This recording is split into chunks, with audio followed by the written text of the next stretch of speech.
Mengejutkan respon Farhad Abbas dan atas vonis Majelis Hakim Pengadilan Negeri Tangerang hari ini terkait nasib donasi Agus Salim senilai 1,3 miliar rupiah.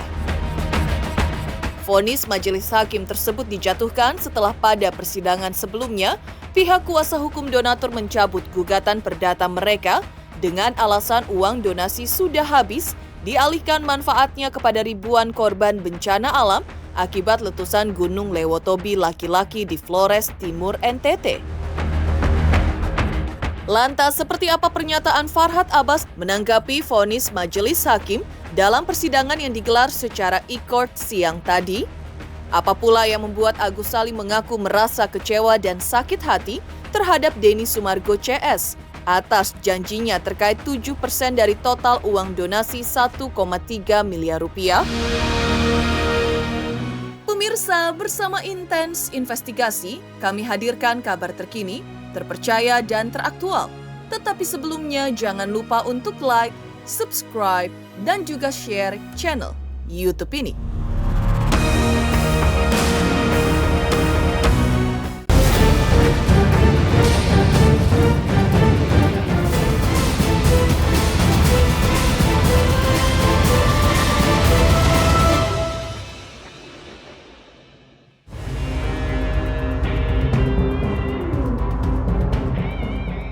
Sudah 2 kali persidangan digelar di Pengadilan Negeri Tangerang terkait gugatan perdata dari pihak donatur atas donasi Agus Salim senilai 1,3 miliar rupiah.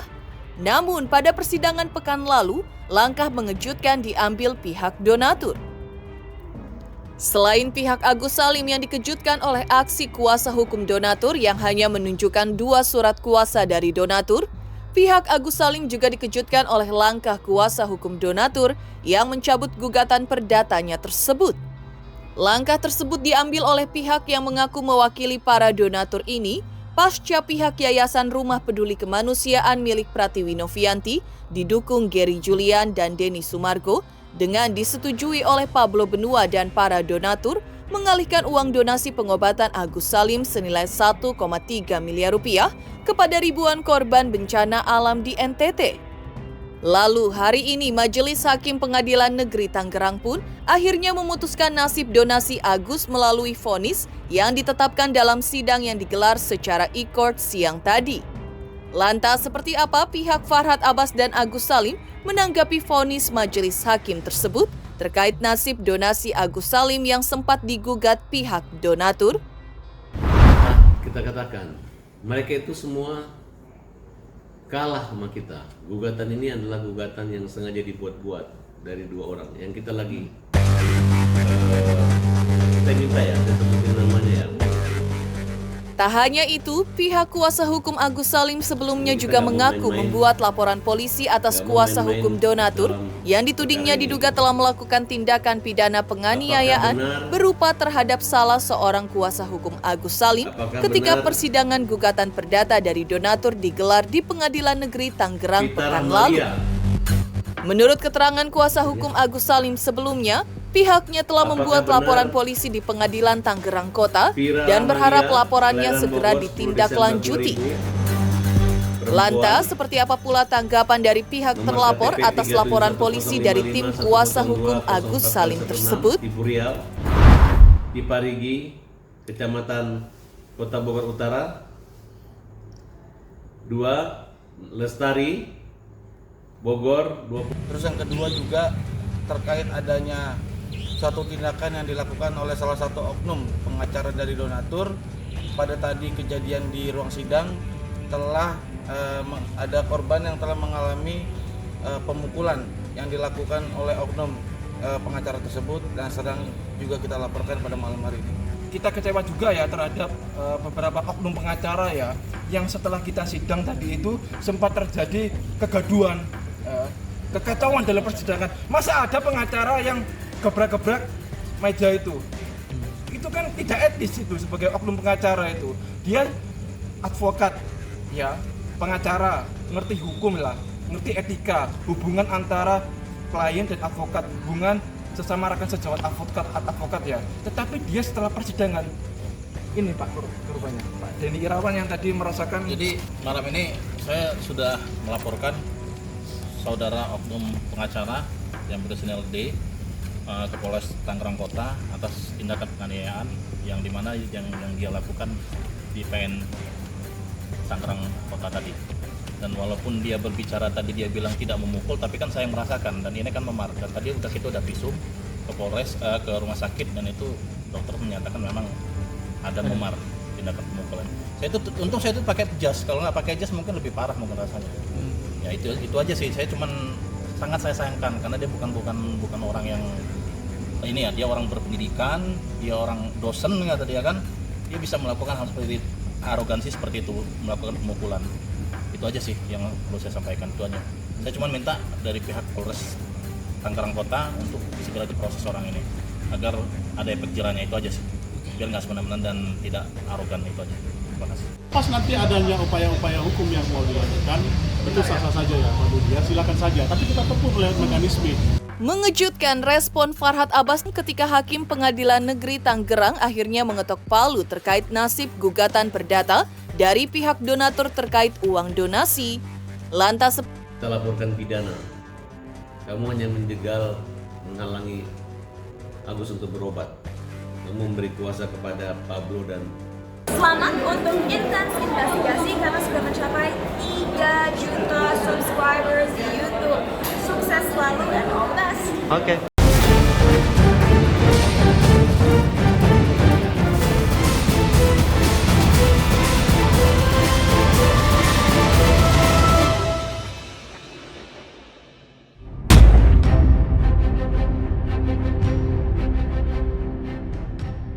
perjuangan Agus Salim mendapatkan kembali uang donasi pengobatan dirinya 1,3 miliar rupiah.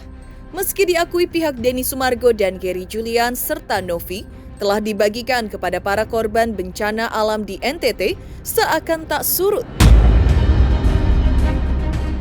Bahkan pihak Agus Salim mengaku merasa sakit hati karena dirinya sempat dijanjikan uang senilai 7% oleh Denny Sumargo. Namun tiba-tiba muncul pengakuan bahwa uang yang seharusnya untuk Agus Salim tersebut telah pula dialihkan kepada korban bencana alam di NTT. Kondisi tersebut membuat Agus Salim merasa dirinya dipermainkan oleh Denny Sumargo. Aduh, kalau dibilang capek, banget lah capeknya. Tapi apa boleh buat, banyak sandiwaranya, ya udah kita lanjutin aja sandiwaranya, mau gimana lagi coba. Sebenarnya kalau capek memang capek banget, lelah banget. Udah pengen rasanya terbang rasanya dari bumi ini. Lelah.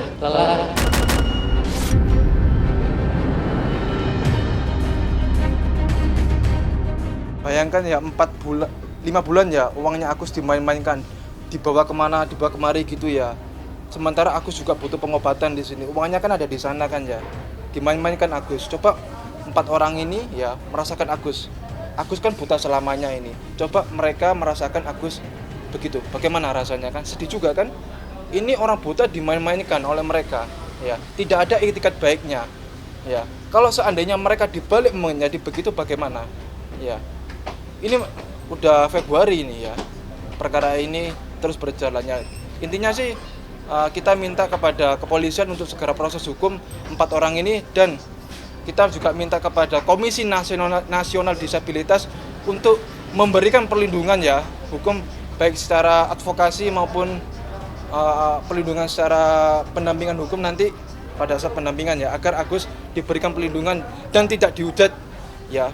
Jadi makanya kita ke Komnas Disabilitas gitu. Dana yang gue kasih ke yayasan itu murni kita tulus bantu sesuai dengan kesepakatan. Bahkan banyak orang kan berpikir di kasus donasi Agus, saya kan cari untung ya. Saya mau klarifikasi kalau yang ini. Jadi Agus itu waktu datang ke saya, dia dapat donasi ya. Dia yang dapat ya, saya nggak dapat. Kemudian Agus ada juga dapat super thanks di luar 1, sekian miliar yang dia dapat. Itu sudah saya berikan semuanya ke NTT kemarin. Ya tahu kan ada tambahan sekitar hampir 300-400 itu. Saya masukkan ke NTT semuanya.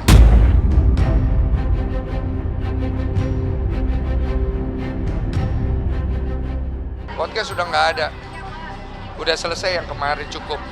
Saya sudah, aduh lu lihat sendiri kan capek banget ya ngurusnya. Gua sampai harus ke NTT, sampai ke NTT juga masih ada pro kontra. Gue juga diomongin macem-macem sama beberapa pihak ya, tahu sendiri. Dan gue nggak mau perpanjang aja.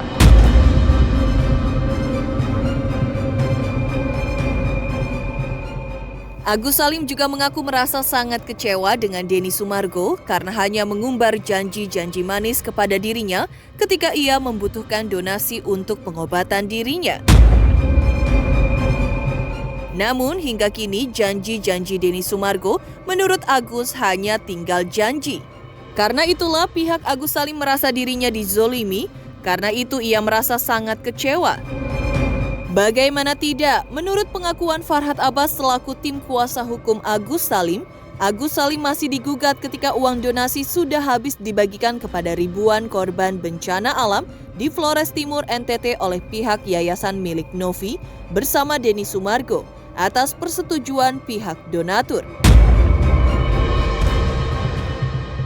Anehnya lagi, dalam petitum gugatan pihak donatur, uang donasi digunakan untuk pengobatan Agus Salim sampai sembuh.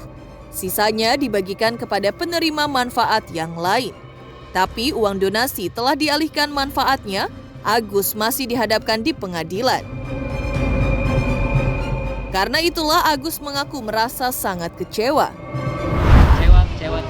Kecewa banget. Sangat kecewa. Gitu. Saya aja belum sembuh, tapi harusnya manfaatnya buat saya, tapi dilemparkan manfaatnya buat yang lain gitu. Kemana itu moral dan etikanya, itu aja sih. Kalau untuk prosesnya pengobatan tetap berjalan sih, tetap aja kalau pengobatan tetap berjalan sih. Gitu. Walaupun itu udah diarahkan ke NTT sana. Ya, gimana? Udah bodo amat sih. Ya udah apa aja yang pada diri saya udah semua salah sih, nggak ada yang benernya. Mau dari penampil dari ujung rambut sampai kaki, mau saya ngomong nggak ngomong, nyampur tetap aja salah. Ya biarin aja. Terserah mereka. Saya udah bodo amat sih. Akan menunjukkan bahwa kezaliman itu ada.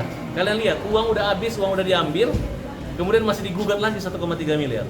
Uang udah habis. Dan dalam petitum gugatannya apa? Minta uang itu buat penyembuhan aku sampai sembuh. Kemudian kalau disisain baru dibagikan. Ini nggak diobati, nggak diapa-apain, langsung dibagiin. Ya mbok tunggu kayak putusannya atau cabut dulu, ini nggak ada yang terjadi. Oke, saya ingatkan kepada pengacara-pengacara itu, terutama Pablo ya, hati-hati lu, hati-hati. Ini karena kan ini tidak permainan, ini kezaliman. Kalau main-main tuh ya main-main aja lah, sindir-sindiran. Ini kezaliman. Betul pakai pengacara, melibatkan unsur negara yang namanya yudikatif, namanya hakim. Jadi hakimnya serius, tapi penggugatnya misterius. Betul nggak? Misterius, dari pengacara yayasan menjadi pengacara donatur. Nah sekarang apa yang terjadi adalah ribut antara mantan ketua yayasan dan ketua. Ribut, berantem. Kalau dulu Farhad Abbas yang berantem, sekarang mereka yang berantem. Mudah-mudahan ini adalah kutukan Tuhan. Orang yang mempersulit orang buta, akhirnya mereka ribut dan rebut-rebutan.